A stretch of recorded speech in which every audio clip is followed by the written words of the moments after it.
তো গাইস আজকের ভিডিওটা আমাদের হবে বার্থডে ফটো এডিটিং। মানে বার্থডে ফটো এডিটিং এর কিছু আইডিয়াস আছে, সেগুলো তোমাদের কাছে আমি শেয়ার করব। যে ফটোগুলো সিম্পল ভাবে কিভাবে তোমরা এডিট করবে, মানে একদম সাধারণভাবে সেটা তোমরা মোবাইল দিয়ে এডিট করতে পারবে। তো 3-4টা তোমাদেরকে ফটো আমি এডিট করে দেখাবো, যে বার্থডে ফটো কীভাবে এডিট করবে। কিছু আইডিয়াস আছে, সেই আইডিয়াগুলো তোমাদের কাছে আমি শেয়ার করব।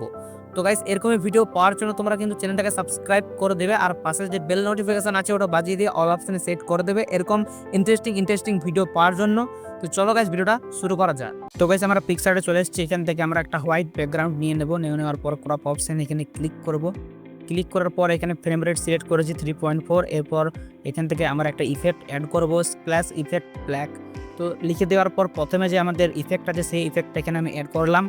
তো প্রপারভাবে অ্যাডজাস্ট করলাম। তো তারপর এখান থেকে আমরা ফটো সিলেক্ট করেছি, আর এটাকে আমরা ব্লেন্ড অপশান যেটা আছে সেখানে গিয়ে স্ক্রিন করে দেবো।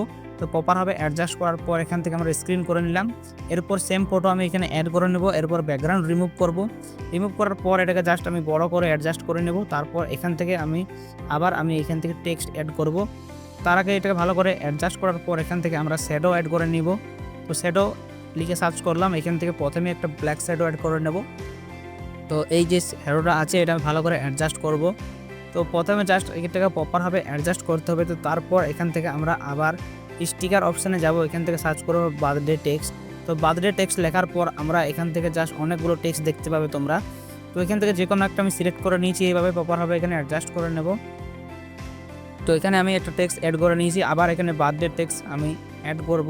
তো এখানে দেখতে পাচ্ছ এই টেক্সটটা আমি এখানে অ্যাড করে নিয়েছি। তো এটাকে জাস্ট এভাবে লাগিয়ে দেবো। তো তারপর এখান থেকে নেম লিখবো। তো তোমরা এখানে চাইলে নেম লিখতে পারো। তো আমি এখান থেকে যে কোনো একটা নাম তোমাদেরকে লিখে দেখাচ্ছি, তোমরা নিজেদের নাম লিখে নেবে। তো এরপর জাস্ট এখান থেকে আমি ফন্ট সিলেক্ট করবো। ফন্ট সিলেক্ট করা অনেক ইম্পর্টেন্ট। তোমরা ফন্ট ভালো থেকে একটা সিলেক্ট করবে, তারপর এখান থেকে এটাকে ভালো করে অ্যাডজাস্ট করবে। অ্যাডজাস্ট করার পর এখানে লেয়ার অপশান এলাম, এখান থেকে ডুপ্লিকেট করে নেব। এটার কালার আবার চেঞ্জ করব আমরা।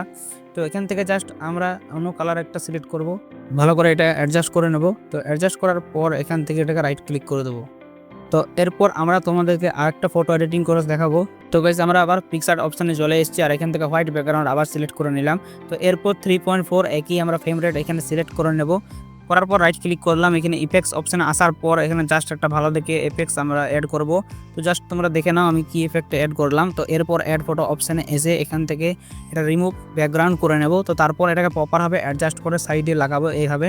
তো এইভাবে লাগানোর পর এখান থেকে আমরা ইরেজ অপশানে ক্লিক করব। ইরেজ অপশানে ক্লিক করার পর এখান থেকে জাস্ট এইভাবে আমি এখানে ড্র করে নেব এইভাবে।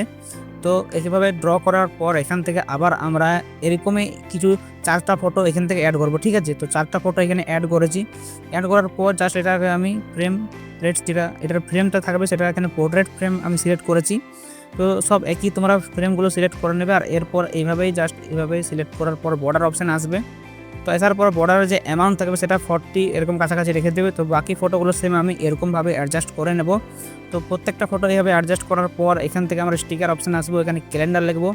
তোমার যে ক্যালেন্ডার থাকবে সেটা তোমরা এখানে অ্যাড করে নেবে, মানে জন্ম ডেটটা যেটা থাকবে সেটা তোমরা এখান থেকে অ্যাড করে নেবে। তো আমি এখানে ক্যালেন্ডার অপশানে ক্লিক করার পর একটা ডেট আমি এখান থেকে অ্যাড করলাম।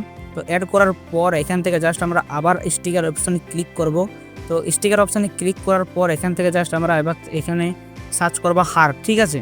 তো হার্ট সার্চ করার পর এখান থেকে জাস্ট আমি প্রথমে যে হার্ট আছে সেটা সিলেক্ট করে নিয়েছি। আর তোমার যে ডেট আছে সেই ডেট অনুযায়ী তোমরা এখানে হার্টটা সিলেক্ট করে দেবে। এরপর ব্লেন্ড অপশান আসার পর স্ক্রিন করে দেবে, ঠিক আছে। তো এখানে আমি তোমাদেরকে দেখানোর জন্য যে কোনো একটা এখানে তারিখে আমি এখানে অ্যাড করে দেবো হার্টটা। তো এইভাবে আমি এখানে হার্টটা অ্যাড করে দিলাম। তো এরপর এখান থেকে জাস্ট আমি রাইট ক্লিক করবো, এখানে ফটো আমাদের অলরেডি হয়ে গেছে।